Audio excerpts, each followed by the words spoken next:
Are you the person in your group text everyone goes to for advice, but no one seems to ask how you are doing?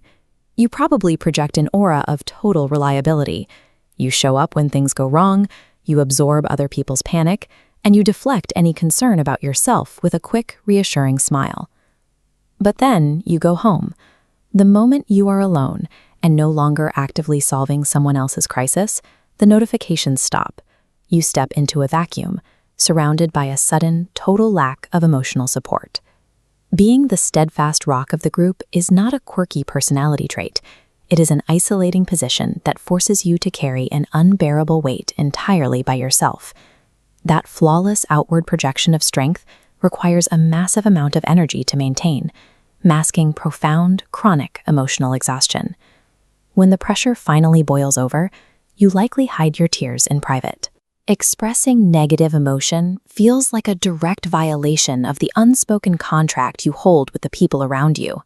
There is a quiet, persistent belief resting in the back of your mind that you simply aren't allowed to be human. Humanity implies fragility, and the hero isn't permitted to break. This dynamic creates an internal prison. It actively suppresses your basic human need to be comforted, leaving you to manage your own pain in complete silence. This diagram illustrates emotional parentification.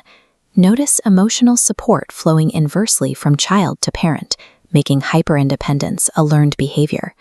In childhood, receiving love becomes conditional on providing care. This permanent adult strategy secures relationships by proving constant usefulness. Over time, this repeated behavior rewires the brain's reward system, equating your personal value entirely with your utility. The adult we call the strong friend is often carrying the wounds of a child, endlessly repeating an old survival strategy. They exchange their usefulness for the right to simply exist in a relationship. This creates a rigid subconscious trap. There is an absolute certainty that if you ever stop fixing other people's problems, you will lose your value completely. The mere thought of putting down the tools and asking for help triggers a profound, immediate fear of abandonment.